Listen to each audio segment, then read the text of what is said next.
반갑습니다. 예, 오늘은 오성론, 달마 오성론 12번째 시간입니다. 읽어보겠습니다. 만약 깨달았을 때에는 법이 사람을 따르고 깨닫지 못할 때에는 사람이 법을 따르니 법이 사람을 따라다니면 곧 법 아닌 것도 법이 되지만 사람이 법을 따라다니면 법도 법 아닌 것이 된다.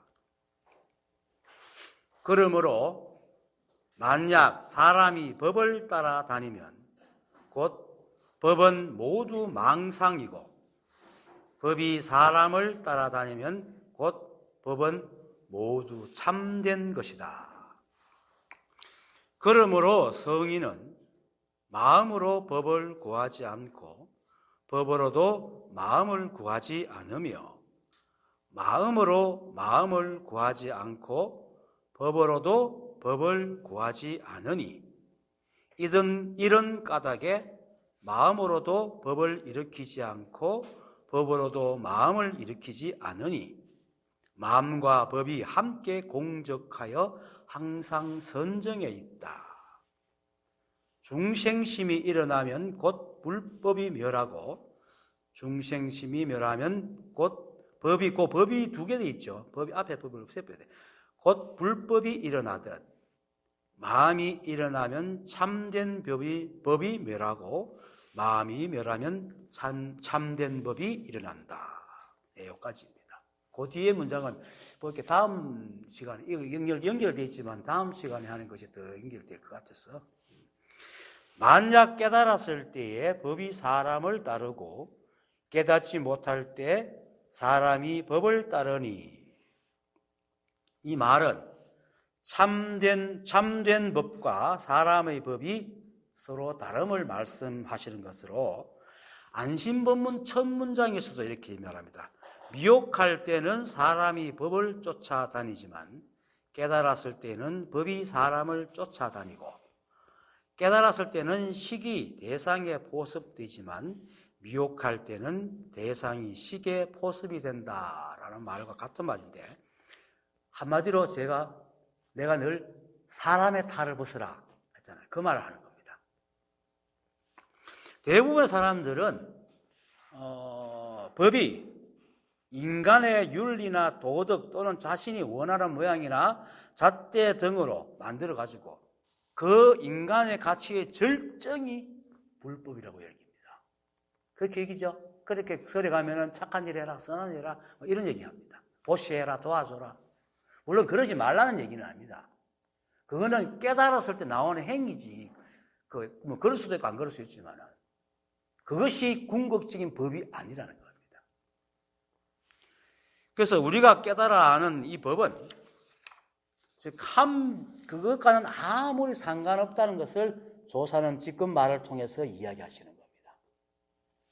그리고 나아가 그러한 법의 모양은 오히려 이 법을 깨닫게 하는 데에서 가장 큰 적이라고 말하고 있는 겁니다. 자, 만약 깨달았을 때는 법이 사람을 따르고 깨닫지 못할 때는 사람이 법을 따르니 이런 말에 일체가 한 법이기 때문에 사람도 예외가 없이 법 그 자체입니다. 그래서 사람이 깨달으면은 법이라는 것이 따로 있지 않고 이 세상이 그대로 법이기 때문에 깨달은 사람이나 깨닫지 못한 사람이나 모두 본래부터 깨달아 있는 부처요 법임을 압니다. 그래서 깨달은 사람들은 한결같이 우리는 본래 깨달아 있다 이렇게 얘기를 합니다.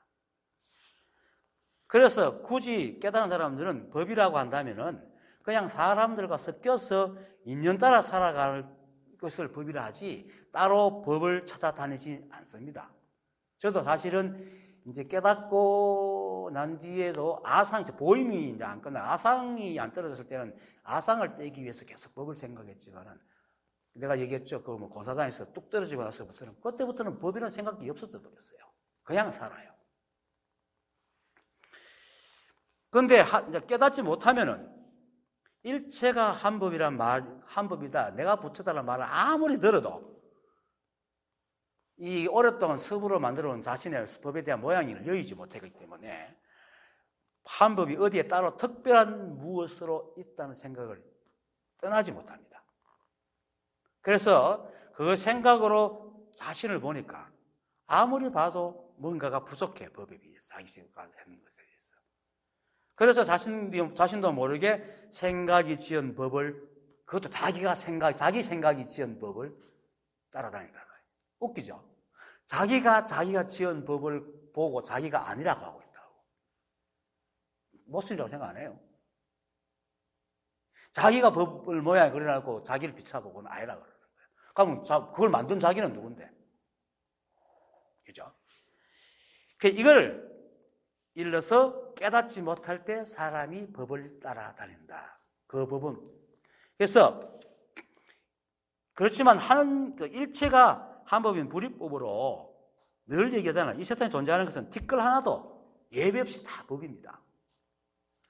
이 법에 인연이 없으면 절대로 생겨날 수가 없어요. 그게 부처님께서 가르치신 연기법경이잖아요. 그래서 앞에서 말했듯이 깨닫거나 깨닫지 못하거나 다 법이고 법의 삶을 사는 겁니다. 그래서 그것을 알면은 만약 깨달았을 때는 법이 사람을 따르고 깨닫지 못할 때에 사람이 법을 따르니라는 말은 별로 어려운 말이 아닙니다. 앞서 내가 인간들은 인간의 윤리, 도덕 또는 자신은 원하는 모양이나 잣대 등 인간의 가치의 절정이 불법이라고 여기는데 우리가 깨달아 아는 법, 이 법은 그것과 아무 상관이 없다고 했잖아요. 우리가 깨닫는 법은 깨닫지 못한 사람의 세계에서 깨닫지 못한 사람끼리 정한 규칙과는 아무런 상관이 없습니다. 그건 인간의 법입니다. 그것도 그 인간의 법도 사실 나라마다 다르고 민족마다 달라고 사람마다 달라가지고 다 똑같은 것들만 그 어기가지고 감옥에 가는 사람이 어디 있겠습니까? 그런 거 아무 상관없는 이 우주의 근본, 즉 이 한 법으로 다름 이름으로는 불성, 자성, 도, 일심, 진리 등으로 불립니다. 그래서 이런 법이 인간의 법과는 다르단 말입니다.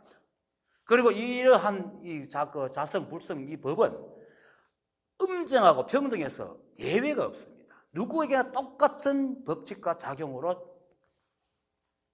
만들고 움직이게 합니다. 다만 그 생긴 모양에 따라 가지고 거기에 맞게끔 움직이게 하는 거죠. 그건 마치 내가 몸이 다 내지만은 눈은 무엇을 보고 귀는 듣고 손은 이렇게 만지고 하는 것과 같다는 겁니다. 그렇지만 그런 차이가 있다 하더라도 이 귀, 손, 눈이 내가 아닌 건 아니잖아요. 다 하나란 말이죠. 그와 같은 겁니다. 그래서 이 성품은 인간이라고 해서 더 봐주고 인간의 뜻이라고 해서 더 이익되게 운용하는 게 절대 아니다. 깨달은 사람들이 한결같이 인연 따라 살아가라고 하는 가장 근본적인 이유가 바로 이겁니다. 인간이 생각으로 헤아려가지고 이 한 법이 인간적이라는 잣대를 세우는 순간에 그 잣대는 반드시 이 한 법의 법칙과 작용으로 흘러가는 일체 있는가 충돌하게 되어 있습니다. 왜? 우리는 이 세상은 이 한 법에 의해서 인간들의 생각과 아무 상관없이 세상 마음을 인연으로 섞어가잖아요. 공기가 없으면 우리 못 살죠. 인간만 있다고 살아갈 수 있는 게 아니란 말이죠. 공기가 없으면 못 살고 집, 나무가 없으면 못 살아요. 간단하게 말해도 그렇습니다. 그런데 그 세상 만물을 쏙 빼놓고 인간의 생각으로 지은 관념의 가치만 탁 옳다고 하고 추구하고 있으니까 당연히 충돌을 일으키지. 그런데도 사람들은 인간 중심의 사고방식을 부리지 않고 세상이 우리를 괴롭힌다고 착각을 하고 있죠. 자기 생각이 안 맞으니까, 그죠? 착각하고 세상을 원망하거나 괴로워하고 또 법도 인간 중심으로 모양으로 만들어보는 저기 왜 저래, 법이 왜 저래 가지고 저건 법이 아니야 이렇게 시비를 한다 이 말입니다. 그것이 번뇌입니다.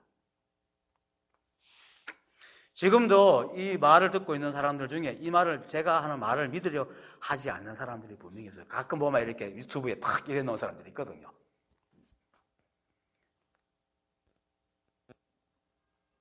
어떻게 이 법이 인간의 귀중하고 거룩한 가치와 위배되는가라고 늘 생각을 합니다. 특히 철학하고 도윤리 도덕을 지키는 사람들, 유교적인 그게 특히 유학에서 제가 공자 이 법을 듣는 사람들 중에 이 말하면 어떻게 생각할지 몰라도 공자가 사실은 모든 걸 망쳐 놓았어요. 인간 중심으로 인간이 지키지 못할 것을 만들어 가지고 지키라고 강요하기 때문에 물론 그 중에는 지킬 것도 있습니다. 그런데 성인이하고는 절대로 지킬 수 없는 것을 정해놓고는 모든 사람에게 강요하니까 사람마다 성격이 다 다른데 어떻게 똑같은 법을 지키겠어요? 그렇게 번뇌가 생기는 겁니다. 그런데 그것을 지금 불가에서도 기독교에서 종교에서 똑같이 가르치고 있거든.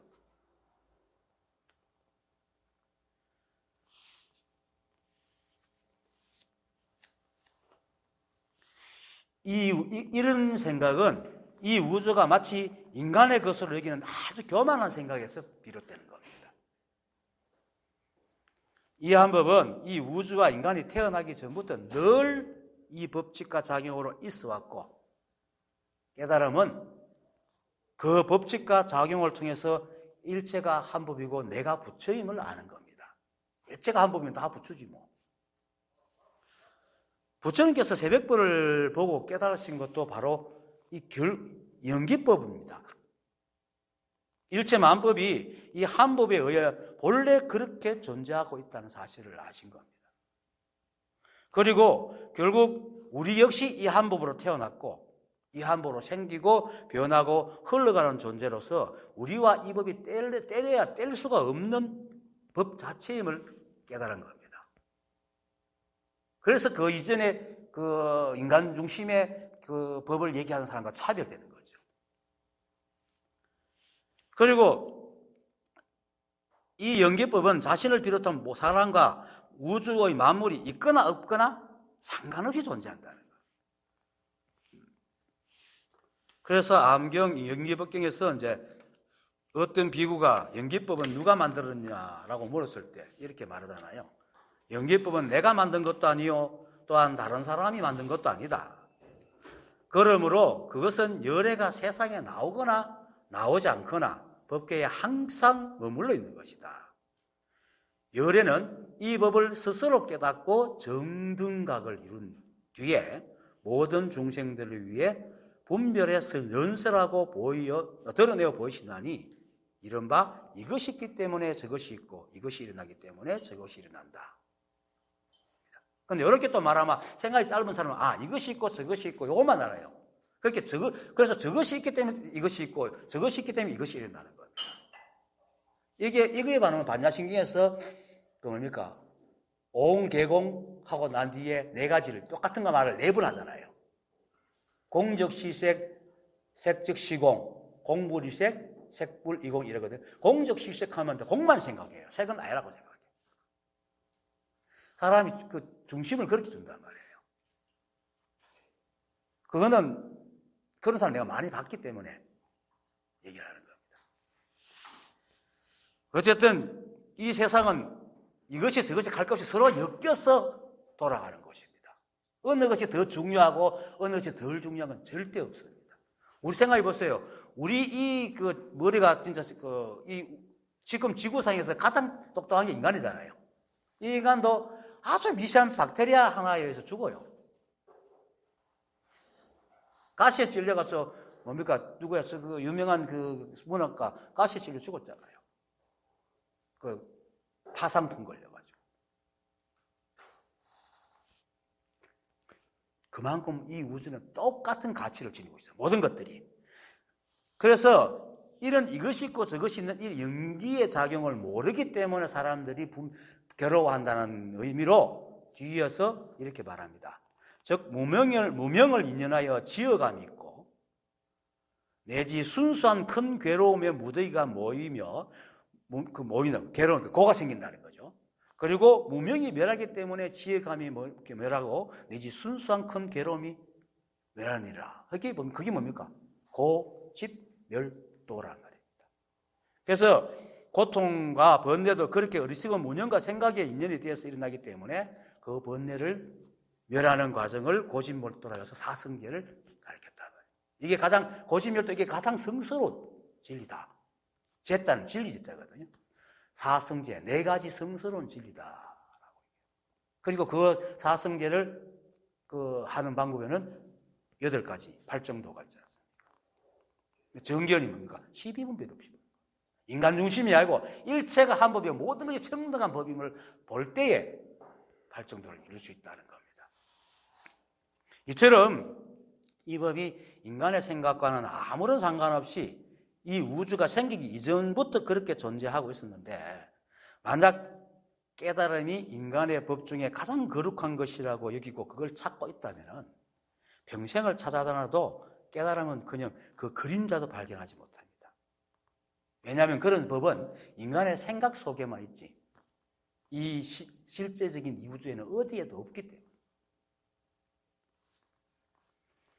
이 법은 부처님께서 깨달으신 것처럼 인간의 법이 아닌 세상의 모든 법과 일들에 똑같이 적용되는 법칙과 작용이기 때문에 인간의 생각으로 지은 인간에만 적용되는 인간의 거룩한 뜻이나 윤리나 도덕이 아닙니다. 그래서 내가 인간의 탈을 벗어라라고 얘기를 하는 겁니다. 그리고 인간 역시 이 한 법을 벗어날 수 없잖아요. 절대로 벗어날 수 없습니다. 그래서 인간 스스로도 인간이 만든 법과 서로 충돌을 일으킵니다. 왜? 인간은 인간의 법으로 살아가는 게 아니고 이 연기법으로 살아가기 때문에 인간의 법이 반드시 충돌을 일으킵니다. 스스로 벽을 만들어 그거 갖다 박는 걸, 그건 미련한 짓이라고 그래요.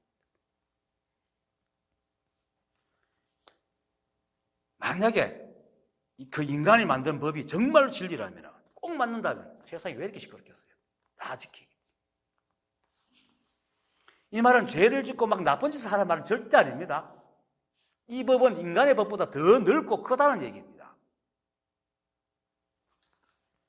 그래서 이 사실을 명심해서 반드시 자신의 삶을 내려놔야 공부에 진전이 있습니다. 이 말을 들으면 대부분 사람들이 저는 택시하면서 3만 명을 하고 얘기했는데 한 명 딱 보냈다 했듯이 대부분 사람들이 그래도 인간의 윤리와 도덕을 지켜야지, 그걸 배제하면 지 마음대로 살아가고 지 욕심대로 살아가니까 이 세상이 엉망이 될 거 아닌가, 이렇게 얘기를 합니다. 인간 중심의 생각입니다.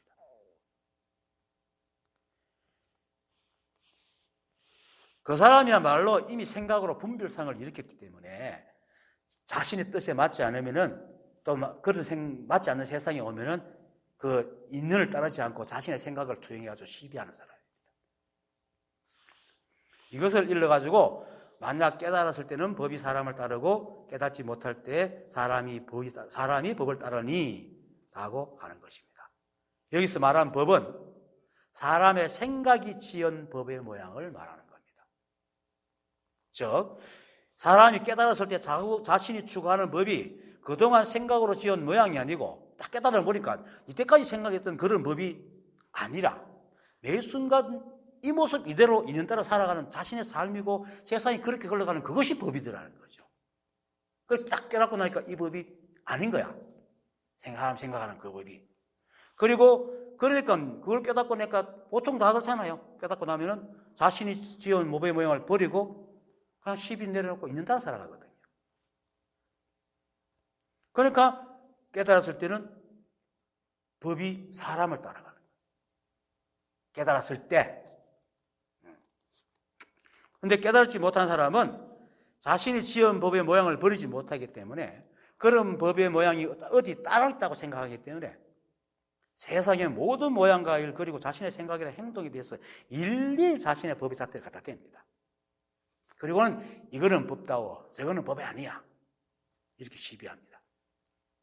그러니까 자신이 법임을 알지 못하고 스스로 지은 생각의 법 망상을 따라다니는 거죠. 그러니까 깨닫지 못했을 때는 사람이 법을 따라다닌다. 그 법은 뭐니까 자기가 지은 법의 모양을 따라다닌다. 그 말을 하고 있는 겁니다.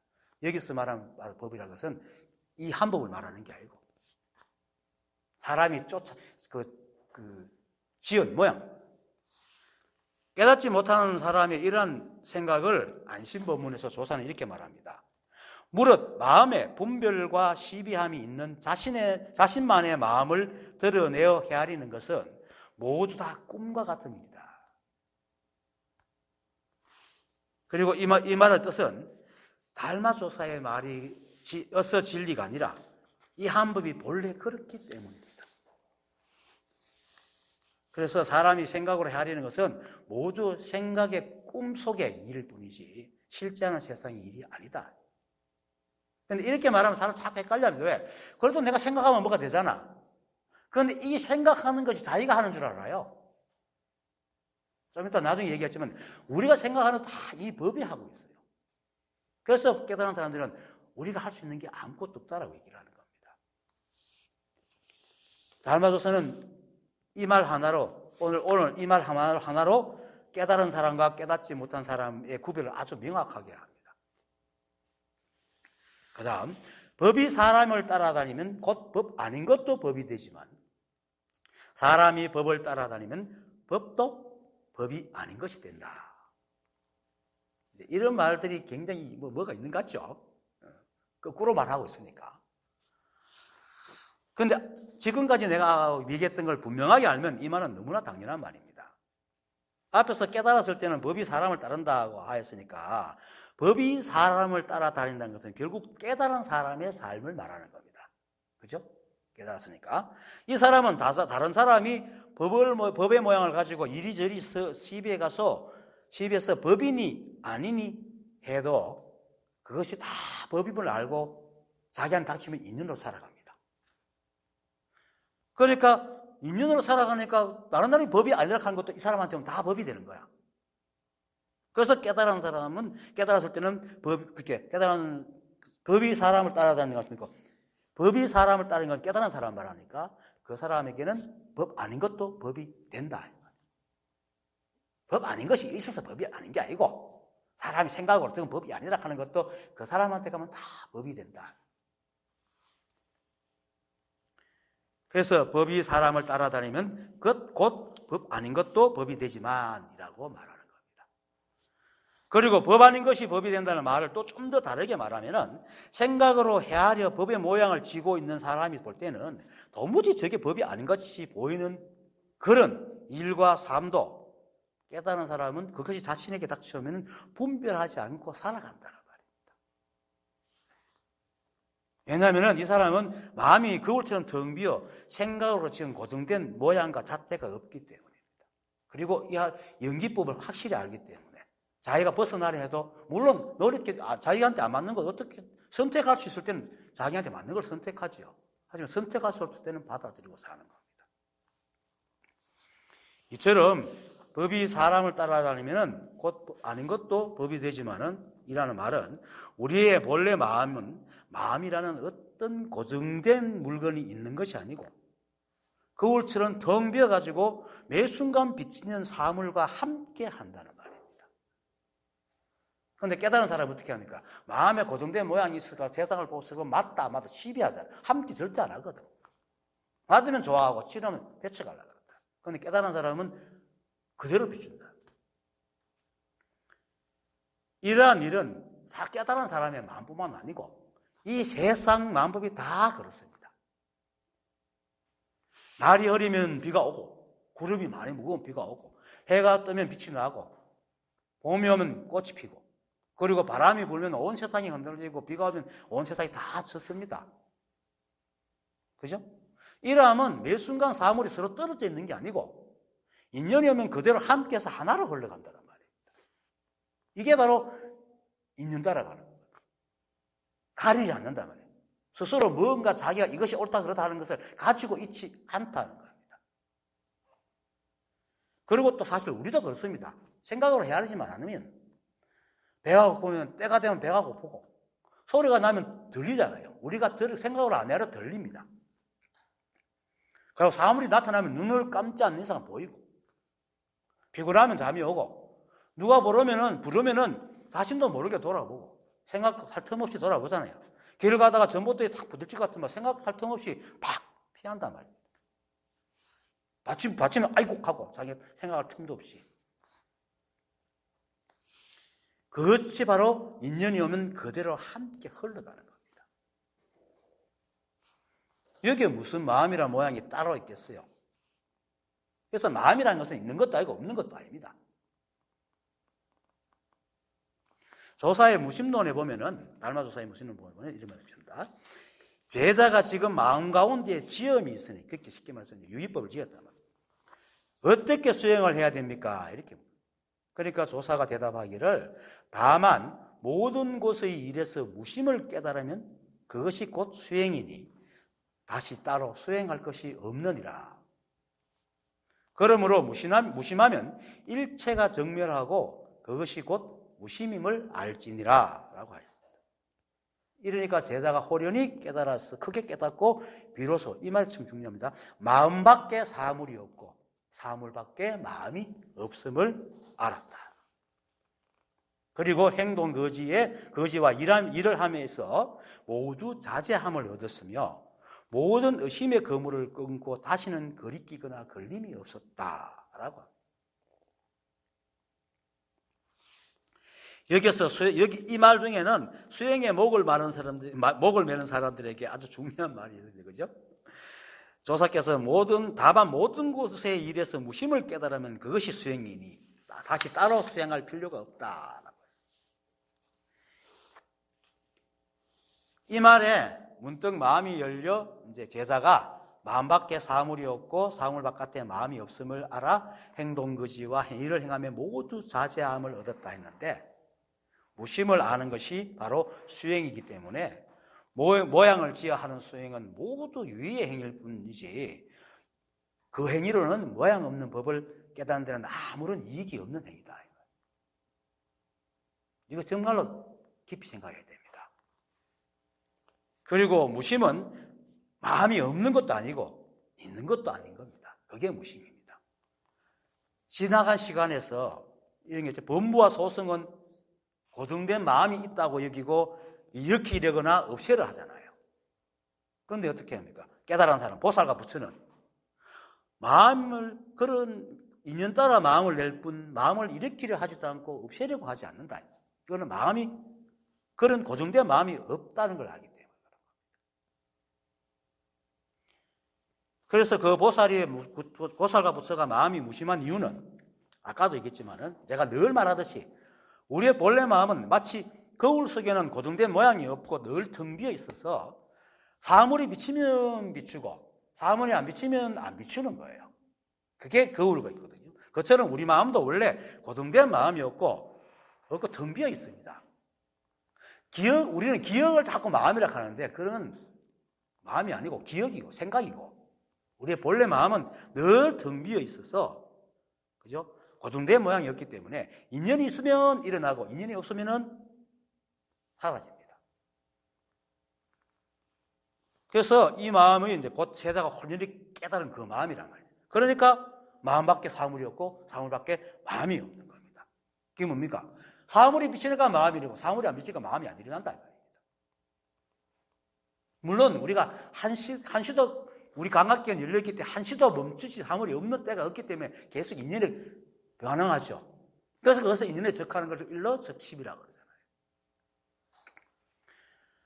그래서 따로 모양을 지어 가지고 있는 유의 마음은 망상이고 착각일 뿐 사물과 마음이 둘이 아님이 바로 우리 본래 마음이고, 그렇게 인연에 의해 마음이 있는 것을 무심이라 한다. 그래서 이 마음은 있는 것도 아니고 없는 것도 아니다. 내가 그렇게 말하는 겁니다. 주객미분이라는 건 바로 이런 뜻입니다.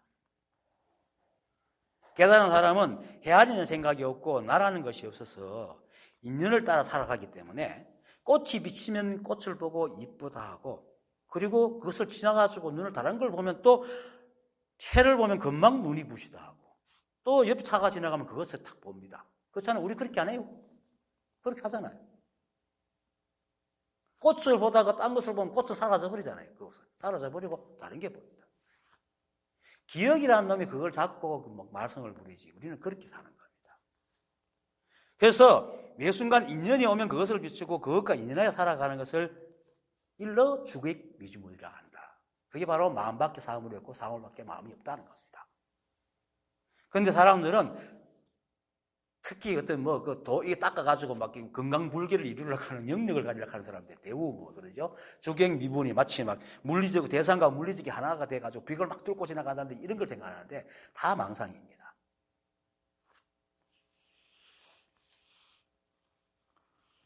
참된 주객 미분은 무심론에서 제자가 말한 마음밖에 사물이 없고 사물 바깥에 마음이 없음을 알아 행동 거지와 일에 행함에 모두 자제함을 말하는 겁니다. 여기서 자제하다는 것은 또 자제하다는 것도 그렇게 생각을 해요. 자기 생각대로 마음대로 막 하는 걸 자제한다고 생각해요. 이게 전다 인간 위주의 망상이고 그렇게 자제할 수가 없어요. 그렇다면은 우주 태초부터 생겨나가지고 이때까지 살아있어야 돼. 그게 자제한 거잖아요. 그런데 그런 사람 아무도 없잖아. 여기서 자제하다는 것은 그처럼 사람들이 말하는 도력으로 무엇이든 자기 마음대로 하는, 그죠? 한 개인의 생각으로 법을 거스려서 법을 해치고 지 마음대로 한다는 뜻입니다. 그죠? 그런 게 아닙니다. 자제하다는 것은. 만약에 그렇다면은 결국 이건 뭡니까? 자기 생각에 조종을 당하고 있는 거잖아요. 거기 어떻게 자제할 거예요? 자기 생각에 조종을 당하기 때문에 한 번이라도 자기 생각대로 안 되면은 마음이 쉬지를 못하잖아요. 그게 무슨 자제한 거예요? 그런데 사람이 이 한법을 깨달아서 자신이 나라는 육체에 갇힌 한정된 개체가 아니고 이 법 자체이고 부처임을 알면은 그리고 이 세상 모두가 나와 하나라는 걸 알게 되면 그러면은 인연으로 오는 모든 일에 다 자신 일의 일임을 알고 받아들이니까 걸림이 없잖아요. 이게 자제한 거야. 이렇게 중생들이 다 거꾸로 생각한다는 거야. 사람은 자꾸 자기 유의적으로 뭔가 하는 것이 잘하는 걸 생각하는데 깨닫는 사람은 그냥 인연으로 수동적으로 살아가는 거예요. 그래서 그런데 그렇게 살아가니까 모든 것이 다 부족해. 부족한 게 없어요. 욕심이 없으니까. 있는 대로 살아가니까 부족한 게 없는 게 부족함이 없다는 것도 자제한 거죠. 그렇게 번뇌갖고 늘 여의한 거죠. 만약에 우리가 이때까지 살아온 인간의 생각하고 그것이 맞다 그렇다면은 왜 사람들이 한 사람이라도 그래도 완전히 행복하고 부족한 삶을 살아야 되잖아. 어떻게 그런 사람은 없어요. 진시황도 죽었고 직원도 보세요. 나름대로 권력이 있고 돈이 딱 땡땡거리는 사람들이 한순간에 추풍 나가기처럼 세간에 휘발려 떨어져 나가잖아요. 인간은 절대로 이 우주와 엮여있지 인간 사회에만 존재하는 게 아니기 때문에 절대로 그럴 수가 없습니다. 그것이 이제 부처님께서도 왜 태자로 태어나가지고 그 좋은 삶을 버리고 세상에 나왔겠어요. 그 사람 살면은 보통 사람이 생각하는 그런 호화로운 삶을 살 건데 그러면서도 그걸 깨달았으면 다시 또 궁굴로 돌아가야지. 만약 이 법이 그런 법이라면 궁굴로 돌아가야 되지. 왜? 그 정사에서 수행하면서 제자들하고 그것도 밥을 빌어가면서 남한테 욕도 얻어먹으면서 등도 두드려 맞아가면서 그렇게 했겠어요. 그것이 법임을 알고 그렇게 살아갈 때 자유롭다는 것을 깨달았기 때문에 그렇게 하는 겁니다.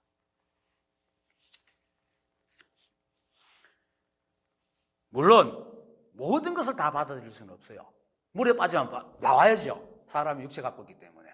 그래서 사람이 인간의 육체를 갖고 있기 때문에 자신의 육체의 인연도 따르는 겁니다. 그래서 가끔 바깥 인연을 거스르기도 하지만은 그거는 필요에 의해서 그러는 것이. 그때 그게 인연에 의해서 그러지 생각이 지은 어떤 욕심 모양을 따라서 그러지 않는다 말입니다. 그래서 어떤 일이 일어나고 어떤 것을 보다도 인연을 따르니까 마음이 늘 고요하고 그죠? 그러고 육체의 인연을 정말로 거스를 수 없으면 그대로 받아들입니다. 그래서 심이나 분별하는 마음이 없기 때문에 자제하고 정멸한 겁니다. 그게 무심이란 말입니다. 그런데 깨닫지 못하면 즉 사람이 법을 따라다니면은 스스로 지은 법의 모양을 속아가지고 자신의 생각이 맞지 않으면 법이 아니라고 여기고 또 시비하고 분통을 터뜨리고 뒹굴고 있다. 세상을 원망하고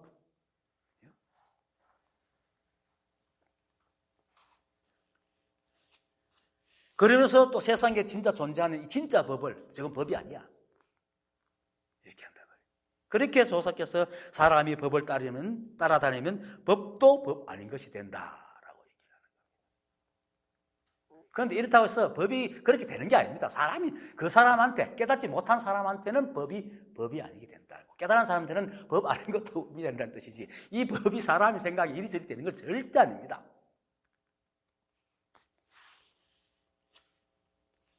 이처럼 깨달았을 때는 법 자체가 되고, 깨닫지 못하면 있는 법도 생각을 헤아려 가지고 법 아닌 것으로 만들기 때문에, 법이 사람을 따라다니면 곧 법이 아닌 것이 법도 되지만, 사람이 법을 따라다니면 법도 법 아닌 것이 된다라고 하시는 겁니다. 그리고 사족을 좀 붙이면은, 법이 사람을 따라다니면 곧 법이 아닌 것도 법이 되지만 이라는 말은, 아까도 말했듯이 실제로 이 세상에 법 아닌 것이 있어서 그거를 깨달아서 도리를 막 부리가 법을 딱 만든다는 뜻은 절대 아닙니다. 내 속으면 안 됩니다. 이렇게 말하는 사람이 있습니다. 이걸 가지고 지식대로 막 해결해가, 야, 깨달아, 막 법 아닌 것도 법으로 막 능력을 만들 수 있어. 속지 마세요. 다 그거는 망상의 거짓말이 마구니들입니다. 어떤 일이든지 시비분별하고 법이물하고 받아들고 살아가기 때문에 일체 걸림이 없어서 법이 된다는 얘기입니다. 법을 법으로 산다. 쉽게 말해 법을 법으로 산다는 말이에요. 그런데 깨닫지 못한 사람이 법을 따라다니는 것은 실제로 세상에 법과 법 아닌 것이 있어서 그런 것이 아니고, 자기 생각에 속아가지고 실제 법도 법이 아니라 해서 있지도 않는 모양을 따라다니기 때문에 그게 망상을 쫓아다니는 거다.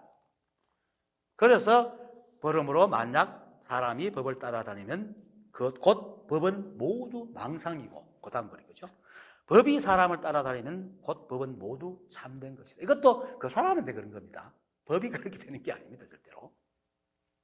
이거는 뭐 굳이 해설하지 않아도 앞에 설명이 다 됐으니까. 그 다음, 그러므로 성인은 마음으로 법을 구하지 않고 법으로도 마음을 구하지 않으며, 마음으로 마음을 구하지 않고 법으로도 법을 구하지 않으니, 이런 까닭에 마음으로도 법을 일으키지 않고 법으로도 마음을 일으키지 않으니, 마음과 법이 함께 공적하여 항상 선정해 있다. 지금 이 말이 마치 간야신경에 공물이 색색불이고 공적식이 색색이, 똑같은 말을 이렇게 저렇게 이렇게 말하고 있는 겁니다. 자, 여기서 마음으로, 법으로 할 때의 원문에는 장심입니다. 그냥 심이 아니고 장심, 그리고 장법이라고 표기되어 있습니다. 오승론 4번째 시간 본문 이쪽에 보면 이렇게 있죠. 무릇 마음으로, 장심으로 늘 쓰는 분별심으로 법을 구하는 자는 미혹하고, 분별심 없이 법을 구하는 자는 깨닫는다라고 내가 해석을 했죠, 이거를. 여기서 이제 마음으로 할 때 역시 장심이라 되어 있습니다. 근데 이 장이라는 말은 장수 장자이기도 하지만 다른 뜻은 막 하려 한다라는 뜻이 있습니다. 막 하려 한다. 아마 막 하려 하기 때문에 제일 먼저 내가 싸우는 사람은 장수라고 했는지도 모르겠죠. 하여튼 뭐 한 말을 만들 때 그렇게 만들었기 때문에, 막 하려 한다는 것은 뭡니까? 그냥 오는 것을 하는 게, 받아들이는 게 아니고 뭔가 의도를 가지고 한다는 뜻이잖아요. 그러니까 장심은 인연을 따르는 마음이 아니고 자신의 뜻이나 의도를 가진 마음으로 유의의 마음이다. 그래서 유의의 마음은 곧 내 마음은 이런 것이다 라는 고정된 마음을 말하고, 우리가 익숙한 말로 하면 그것이 바로 아상이다. 적심이 바로, 장심이 바로 아상이라는 겁니다. 분별심이라. 그런데 성인은 이미 아상을 여있기 때문에 그런 마음으로는 법을 구하지 않는다. 그래서 성인은 마음으로, 장심으로 법을 구하지 않고 라고 하는 겁니다. 그리고 장법은 막 하려 한 법이기 때문에, 이건 누가 하려 했습니까? 내가 하려 해서 만들기 때문에 뭡니까? 내 아상으로 모양 지어놓은 법을 말하는 겁니다. 그래서 그런 법을 추구해가지고는 무심의 마음을 구할 수 없죠. 그래서 법으로도, 장법으로도 그것을 구하지 않으며 라고 합니다. 그래서 그걸 구하지도 않고 법이란 모양을 가지고 마음을 구하지도 않는다. 여기서 말하는 성인은 유교적이거나 세속적으로 거룩한 일을 하는 사람을 칭하는 게 아닙니다. 여기서 말하는 가끔씩 성인이라는 말을 해요. 근데 이렇게 불가에서 말하는 성인은 그런 성인을 말하는 게 절대 아닙니다. 깨달은 사람. 어떤 선사가 있는데 어떤 스님이 찾아왔어요. 이것도 내가 잘 써먹는 이야기 중에 하나인데, 중국에 보면 불자 있잖아요. 먼지털이 같은 거. 불이란 떨칠 불자거든. 이게 뭐냐면 자신 몸에 있는 번뇌를 떨친다고 해서 이런 걸 가져다녀요. 큰 스님들이 이렇게 가져다녀요. 무협영화 보면 많이 보이죠? 그게 불자입니다. 부처님 있는 불자가 아니고 불자인데 그게 억수로 멋이 있었어요. 그러고 참배를 보고 탐을 내가 스님 이거 재주시면 안 됩니까? 이러니까 서서가 안 돼. 이런 지하에 다 거절할게요. 아니 성인은 중생들의 마음을 헤아려 자비를 베푼다는데요. 하니까 선사가 난 성인이 아니야. 이렇게. 깨달은 사람 성인이 아닙니다. 그냥 깨달은 사람이에요. 인간적으로 생각하는 그런 성인이 아니란 말입니다. 그래서 깨달은 사람은 일체가 한 법임을 알고 또 일체의 모든 일은 모두 이 한 법이 하고 있다는 것을 알고 그래서 자신이 할 수 있는 것이 아무것도 없다는 것을 분명하게 알고 또 나라는 어떤 무엇이 없다는 사실도 분명하게 알아서 유의의 마음 즉 아상이 없습니다. 아상이 없기 때문에 분별하는 마음으로 지은 법 즉 장법도 만들어내지 않는다. 모양 지어가지고 이게 법이니 저게 법이니 하지 않는다. 그래서 성인은 마음으로 법을 구하지 않고 법으로도 마음을 구하지 않으며 마음으로 마음을 구하지 않고 법으로도 법을 구하지 않는다. 이렇게 마음으로 장법으로 법을 구하지 않고 장심으로 법을 구하지 않고 장법으로도 마음을 구하지 않으며 장심으로도 마음을 구하지 않고 장법으로도 법을 구하지 않는다. 앞에 하는 마음과 법은 장법, 장심이고 뒤에 법과 마음은 진짜 법과 마음을 말하는 겁니다. 조사께서 이 말을 하는 이유는 앞에서 하던 말을 계속 이어가는 말로 시비분별하는 즉 아상으로는 절대로 이 법을 깨달을 수 없다는 말을 하고 있는 겁니다. 사람들은 우리가 아무것도 할 수 없다는 말에 대해서 이해를 잘 못합니다. 우리 생각이 그렇기 때문에. 생각이 지가 주인인 줄 알거든. 그럼 다 지가 한다고 생각해요. 그래서 사물을 보면 생각이 막 뭔가 일으키고 또 자기의 그 알므로 막 헤아리가 의도를 내고 뭔가를 하기 때문에 그죠? 내가 뭐 하는데 왜 아무것도 할 수 없나? 이렇게 생각합니다. 이게 바로 아상이 하고 있는 거리다. 이 사실을 설명하려면 시간이 너무 많이 걸립니다. 굉장히 복잡하기 때문에. 어쩌면은 유식을 다 얘기할 수 있으니까 간단하게 말할게요. 보세요. 우리 몸 우리가 만들었습니까? 아니죠. 우리 몸을 자기가 만들어 나온 사람 아무도 없습니다. 우리의 몸 기능 역시 우리가 프로그램한 거 아닙니다. 우리가 태어나기도 전에 내 몸을 이렇게 저렇게 만들어갖고 요걸 눈은 보게 만들고 귀는 듣게 만들고 이렇게 하는 사람 아무도 없습니다. 만약 그럴 수 있다면 사람은 똑같은 모양이 아니에요. 사람마다 다 다른 모양을 갖고 살겠죠. 그죠? 그리고 우리가 우리의 생각의 정보가 될 수 있는 환경도 우리가 만든 게 아니잖아요. 우리가 한 게 뭐 있어요? 아무것도 없단 말이에요. 그런데 이제 우리가 생각을 하고 의도를 가질 수 있는 것은 뭡니까? 먼저 나라는 육체가 있어서 감각기관과 뇌가 있어야 되잖아요. 그런데 그거 우리 만들지 않았어. 그리고 그 감각기관과 뇌의 기능이 우리가 생각을 하고 의도를 가질 수 있도록 기능을 해야 또 가능하거든. 그런데 그것도 우리가 안 했어. 그리고 그렇게 생각을 일으키려면 앞에서 말했듯이 생각이 대상인 환경이 있어야 되는데 그것도 우리가 안 만들었어. 도대체 한 게 뭐 있어요? 그냥 주어진 프로그램대로 내가 감각이 움직이고 있을 뿐이라. 그리고 생각을 만들어내니까 그것이 생각인데 이놈의 생각은 그 과정을 모르니까 내가 하고 있다라고 생각을 하고 있는 거예요. 쏘아가지고 생각을 따라다니니까 에고, 대고하고 불고 야단난단 말입니다. 그게 번뇌거든요. 그러니까 세상에 자신의 육체를 자신이 만들어 세상에 나온 사람도 아무도 없고 자신의 감각기관과 뇌의 기능을 스스로 프로그램하는 사람도 아무도 없고 자신을 끌고 살고 있는 환경을 만들고 사람도 아무도 없다 이 말입니다. 그거 뭘 내가 할 수 있다. 있는 게 많아요. 그러니까 달마조사가, 양모제가 내 앞에 있는 그대가 누구요? 하니까 몰라요. 여러분들이 여러분을 움직이고 있는 그것이 누굽니까? 모르죠. 그렇지만 내가 있으니까 그걸 쓰고 있는 거예요. 만약에 이게 정말이면은, 정말 나라면은, 나는 안 죽어야 돼요. 그리고 병나면, 나아라! 하면 자기 스스로를 탁 낫게 해야 돼. 그죠? 그래야 됩니다.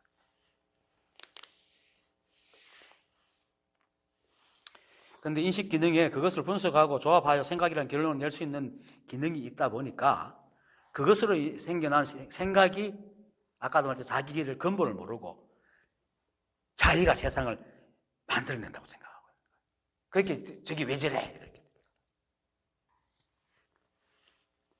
근데 이거는 생각이 자기 근본을 볼 수 또 알 수도 없기 때문에 착각하고 망상을 부리고 있을 뿐인 겁니다. 그래서 부처님께서 참 매몰차게도 중생들은 모두 생각이 전도되어 있다라고 다 거꾸로 생각하고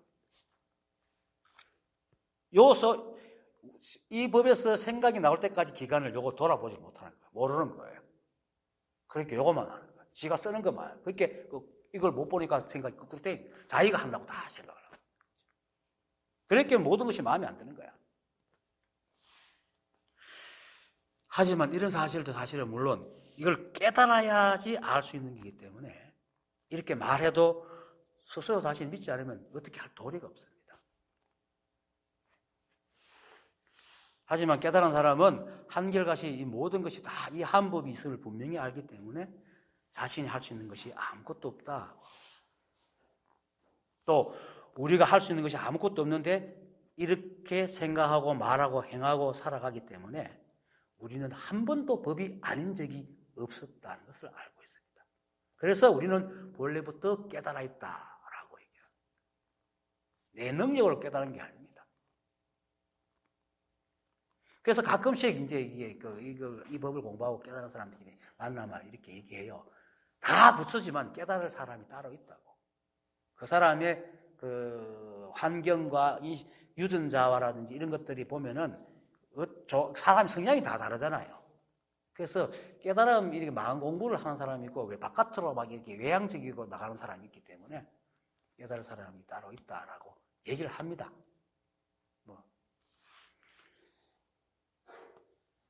그러니까 이 법을 공부하는 사람들은 진짜 희유한 사람들입니다.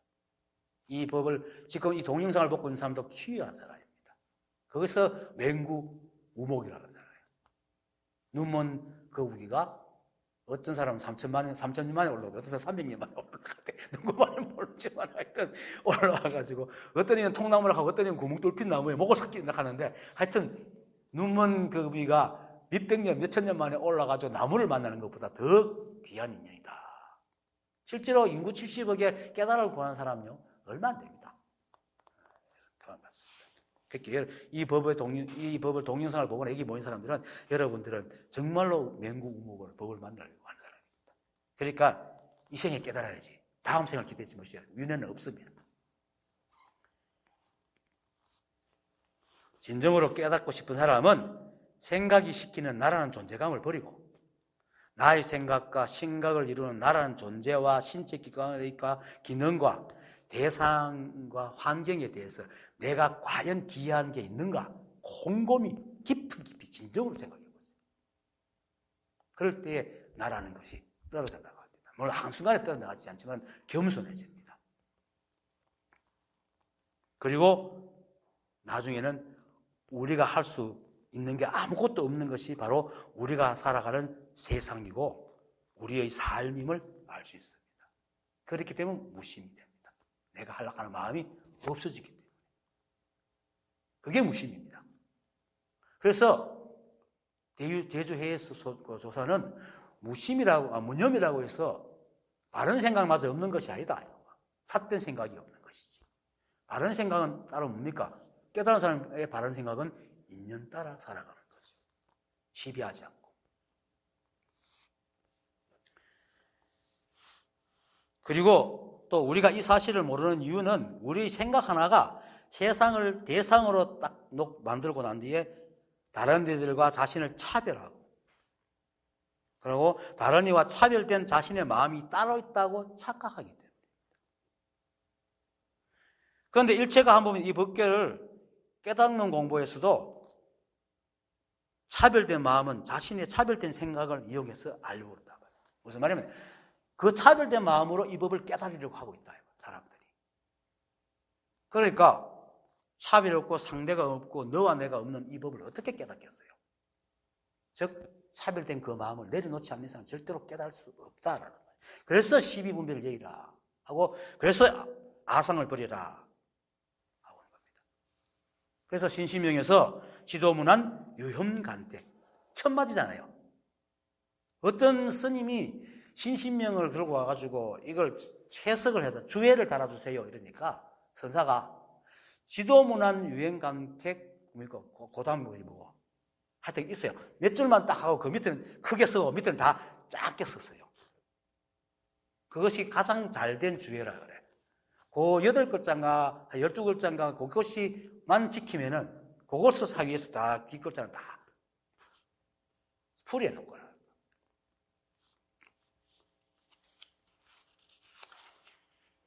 간택한다는 것이 바로 12분별하는 거잖아요. 그래서 지극한 도는 어려운 게 없습니다. 그걸 깨달은 건 12분별만 하지 않으면 된다. 12분별 근원이 뭡니까? 나라는 생각, 내 마음이 있다는 생각, 법의 잣대, 모양이죠. 그래서 깨달은 성인들은 이미 이러한 12분별을 여겼기 때문에 개체적인 경험에 의존한 차별된 마음, 개체적인 경험에 의존한 차별된 마음을 일으켜서 법을 찾지 않는 겁니다. 그래서 성인은 마음으로 법을 구하지 않고 법으로도 마음을 구하지 않으며 마음으로 마음을 구하지 않고 법으로도 법을 구하지 않는다라고 얘기합니다. 제가 가끔 말하기를 깨달은 사람들은 지구 반대편에 있어 평생에 한 번도 만나지 못해도 이 법에 대해서는 똑같은 말을 한다고 했잖아요. 이 역시 깨달은 사람은 자신의 생각으로 이 법을 찾지 않기 때문입니다. 그러니까 같은 생각을 가진 사람이 똑같이 나옵니다. 그런데 한 지붕에 한 서성 밑에서 한솥밥을 관입을 듣고 자도 법을 얘기하면 다 다른 얘기예요. 자기의 모양이 있기 때문에. 그래서 이런 사람들은 이런 까닭에 마음으로도 깨달은 사람들은 이런 까닭에 마음으로도 법을 일으키지 않고 법으로도 마음을 일으키지 않으니 마음과 법이 함께 공적해서 항상 선정해 있다라고 합니다. 이 역시 애초에 고정된 마음이 따로 없다는 것을 말하는 겁니다. 왜 이 한 법을 일심이라 하겠습니까? 이 법이 바로 마음이기 때문에. 그 앞에서 얘기했잖아요. 사물 바깥에 마음이 없고 마음 밖에 사물이 없다. 이 법 자체가 마음이라는 거예요. 이 법으로 생겨난 모든 것이 이 한 법의 인연으로 흘러가는 자체가 바로 마음이기 때문입니다. 그건 우리가 생각하는 그런 마음, 유의의 마음을 말하는 게 아닙니다. 그것 때문에, 그런 게 때문에 우리가 인연을 만나면 볼 수 있고 인연을 만나면 생각할 수 있는 겁니다. 그런데 만약에 그렇지 않으면 인연을 만나도 내 생각으로 보고 인연을 보아도 내 생각으로 판단한단 말이에요. 그걸 어떻게 본다고 하겠습니까? 지가 지 마음을 보고 있는 거예요. 지 생각을 보고 있는 거지. 그래서 우리가 매 순간 인연에 응하고 보고 듣고 느끼고 아는 견문각지 자체가 바로 마음이라. 그래서 마음이라는 어떤 물건이 따로 있지 않기 때문에 무심이라고 하기 때문에 조사는 무심론에서 견문각지가 바로 무심이니라. 그리고 견문각지를 떠나 다시 어느 곳에 따로 무심이 있겠는가라고 하신 것입니다. 자, 견문각지가 바로 무심이라는 말은 마음이 없다는 게 아니고 그런 마음이에요. 우리 본래 마음이라는 말입니다. 그래서 견문각지가 마음이 아니란 말이야. 견문각지는 매 순간 인연된 것을 보고 듣고 느낄 뿐 고정된 마음이 아니기 때문에 무심이라 하는 겁니다. 무심은 마음이 없다는 게 아니고 없는 것도 아니고 있는 것도 아닌 고정된 마음이 아니라는 말입니다. 그래서 그 견문각지를 떠나 다시 어느 곳에 따로 무심이 있겠는가라는 말은 매 순간 변하는 것을 보고 듣고 느끼고 아는 견문각지가 그대로 마음인데 다시 마음이라는 물건을 찾으면 그러한 마음을 어디서 찾겠노? 이렇게 하는 말입니다. 그거는 개인의 기억에만 있어요. 만약에 그 마음이 다 똑같으면 마음이라 할 수 있죠. 그런데 그 마음이 사람마다 다 다르잖아. 그건 사람의 생각이지 마음이라고 할 수 없는 거죠. 망상이고. 그래서 우리가 매 순간 인연에 의하여 견문각시하는 것은 우리에게 견문각시하는 어떤 주체가 있어서 하는 게 아니고 이 한법의 법칙과 작용에 의해 인연이 있으면 보고 듣고 느끼고 알고 인연 없으면 보고 듣고 느끼고 하는 것을 멈추는 거예요. 그래서 우리가 하는 게 아니고 이 한법이 다 하고 있다. 그래서 이 법에서는 마음이 있다고 하는 것이나 마음이 없다고 하는 것이나 같은 뜻으로 말합니다. 그때 따라서. 그래서 이 말은 마음이 있다고 여기는 사람들에게는 굉장히 어려운 말이지만은 아까도 얘기했지만 앞에서 지난 시간에 범부는 마음을 일으키려 하고 소승은 마음을 멸하려 하지만 부처와 보살은 마음을 일으키지도 않고 멸하지도 않는다고 한 것 같이 마음이 있다고 하는 것이나 없다고 하는 것이나 앞뒤의 말에 따라서 그렇게 해석하고 말할 뿐입니다. 왜냐하면 마음이라는 게 어떤 고정되어 있는 게 아니거든. 그 일체가 다 마음이거든.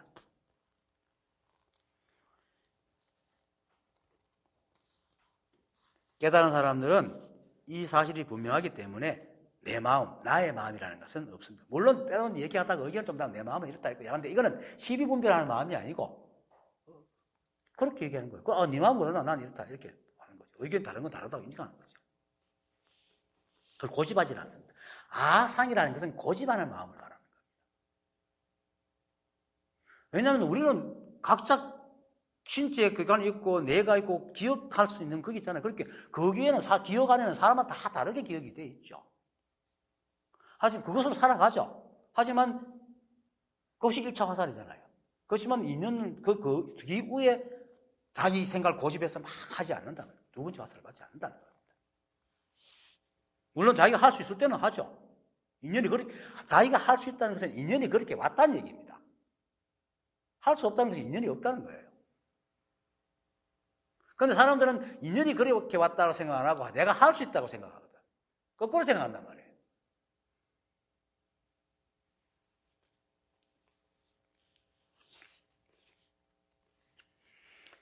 그런데 깨달은 사람은 이런 아상이었기 때문에 그래서 마음도 법도 따로 찾지 않습니다. 그것을 그와 인연된 세상과 그 인연으로 살아가는 모든 삶이 한치도 이 법을 떠나지 않음을 아는 마음이고 법임을 아는 마음이다. 그래서 그 마음에는 어떤 고정된 모양과 잣대가 없기 때문에 늘 어떤 일을 하더라도 그냥 있는 그대로 보기 때문에 마음이 늘 정밀한 겁니다. 해월 선사가 정밀하다 하면서 이제 특히 수행에서 막 마음을 아무것도 안 이렇게 한 사람을 위해서 내가 얘기하는데 해월 선사가 절에 있을 때에 그 부목하고 공양주하고 이렇게 눈이 맞았어요. 그래갖고 이제 자기가 어느 날 따라 이제 그 산 밑에 사하천에 시장에 볼일 보러 내려가는데 그 불목하니한테 뭔가 시킬 일이 있어. 문을 탁 여니까 둘이가 빼가 벗고 배를 맞추고 있는 거예요. 그런데 해울선사는 어릴 때부터 스님이 됐기 때문에 그게 뭘 하는지 몰랐어요. 그러고 놀라고 보니까 왜 발가벗고 있나 이렇게 공양지 보살이 배가 아프다 해갖고 내가 손으로 안 대가 발가벗고 배로 이렇게 다 내 몸 체온을 나누고 있습니다. 할게 그래 큰일 났다 하고 막 허겁지겁 올라가가지고 막 죽을 막 쑤어요. 큰일 났다 빨리 깨달은사 이렇게 합니다.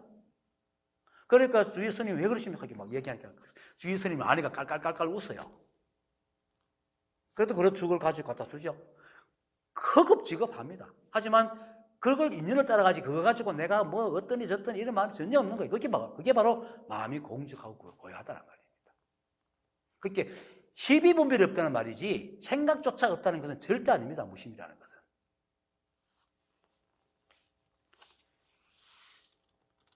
그래서 그 성인들은 한치도 이 법을 떠나지 않는 마음을 가지고 삽니다. 물론 깨닫든 못 깨닫든 모든 사람들도 마찬가지입니다. 모든 사람들도 그대로 마음이고 법이죠. 깨닫지 못한 사람도 길 가다가 뭐가 휙 날아오면 샥 피하잖아요. 인연을 적게 산다고. 그래서 보통 이렇게 두드리는 거예요. 왜? 깜짝깜짝 놀라게 하는 거라. 깜짝깜짝 놀랄 때는 그 생각이 개입이 안 되거든. 그러니까 마조 스님도 양자주라는 사람이 뭐 자기하고 얘기해가지고 틀어져 내려가니까 뒤에서 큰 소리 양자주 하게 돌아보다가 아! 하고 그 돌아보는 그 놈을 알았죠. 그런 겁니다. 우리는 그 무엇이 바로 나를 움직이는데 그걸 나를 모양으로 생각해버리면 그것과 내가 분리되지만은 이 세상은 드러난 것과 법과 법칙과 작용과 화신이 그렇게 법신, 보신, 화신이 하나이기 때문에 우리가 이대로 이 모습 이대로 바로 법이고 부처다.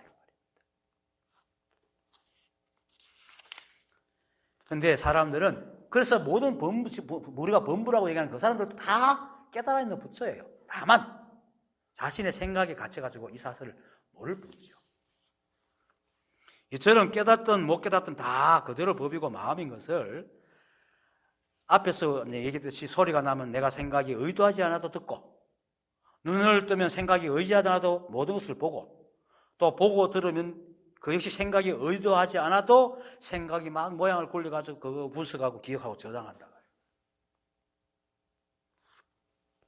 그것은 이 법이 우리를 그렇게 만들고 그렇게 살아가도록 만들어놨기 때문에 깨달은 사람들은 이 사실을 분명히 깨달아 알기 때문에 내가 할 수 있는 것이 아무것도 없다 이렇게 얘기합니다. 그래서 깨달은 사람은 따로 법을 일으키지 않고 마음을 일으키지 않아서 마음이 늘 고요한 겁니다. 그래서 이런 까닭으로 마음으로도 법을 일으키지 않고 법으로도 마음을 일으키지 않으니 마음과 법이 함께 공적하여 항상 선정이 있다라고 하는 겁니다. 그 선정이라는 것은 아무것도 안 하는 게 아닙니다. 아무 생각도 일으키지 않는 게 아닙니다. 온갖 일을 하되 일체의 시비분별이 없는 것이 일러 선정이고 그걸 또 일러 무심이라 한다. 이 말을 사실은 좀 이해하기가 어렵습니다. 깨닫지 않은 거죠. 그래서 이렇게 생각해 보면 돼요. 눈이 세상을 보면서 보는 눈을 찾아다니면 눈을 찾을 수 있습니까? 없습니까? 없죠. 눈이 눈을 볼 수 없는데 어떻게 찾아요? 왜냐하면 찾는 놈이 찾아지는 대상이기 때문에 절대 찾을 수가 없어요. 지가 지를 찾고 한다니까. 그래서 거울이나 맑은 물 같은 것에 의지하려면 눈이 스스로 자신을 볼 수가 없어요. 이처럼 우리가 마음 자체의 법이기 때문에 마음만 찾아도 마음을 찾고 법을 찾을 수가 없어. 이게 그건데 뭘 찾아? 그래서 이대로 바로 마음이고 법임을 깨닫기만 하면은 법을 따로 찾지 않게 되는 겁니다. 그래서 당연히 마음과 법이 함께 공적해지고 선정해 있게 된다. 그 말인 겁니다. 아까도 말했지만 그리고 선정이라는 것은 그저 마음이 고요하려고 아무 생각도 하지 않는 것이 아니고 시비분별 없이 모든 걸 다 하지만 마음에 조금의 동요도 없는 것을 말하는 겁니다. 그렇게 즉 매 순간 인연에 응하면서도 그 일체의 시비분별이기 때문에 그 마음이 늘 고요한 것을 이름하여 선정이라 한다. 그래서 해능 스님이 어느 거래성경 이렇게 말하죠. 깨달은 사람은 전쟁터에 나가면 칼싸움 막 하고 있는 게 선정이라고. 삼매라. 그 다음 중생심이 일어나면 곧 불법이 멸하고 중생심이 멸하면 곧 불법이 일어나듯 마음이 일어나면 참된 법이 멸하고 마음이 멸하면 참된 법이 일어난다. 이 말에 대해서는 사실은 다 앞에서 다 설명한 겁니다. 중생심이란 마음이란 것이 따로 있고 법이 따로 있다고 생각하고 그것을 따라 찾아다니면서 희노애락을 일으키고 번뇌에 들어가는 마음을 중생심이라 합니다. 하지만 일체가 한 법이고 그 한 법이 바로 마음이기 때문에 따로 있다고 생각하는 그 놈이 바로 법이고 마음인데 그 마음을 찾아다니니까 그 마음을 찾는 그 마음, 그렇게 그 마음이 찾는 마음이니까 어디 있어서 법을 찾겠어요? 못 찾는단 말이지. 그래서 그 중생심을 일으켜가지고 법과 마음을 찾아다니는 순간부터 그 마음은 자신이 불법을 다 잘 따라 하는 사람으로 스스로 그렇게 얘기할지 몰라도 불법인 자신을 불법이 아닌 것으로 만들어버린다. 그렇죠? 바깥으로 불법을 찾아다니는 순간부터 자신을 불법이 아닌 거야. 그러니까 숭생심이 일어나면 불법이 멸한 거다. 멸한다. 어떻게 불법이 멸하겠어요? 스스로 그 사람에게 불법이 사라져버린다. 이런 거죠.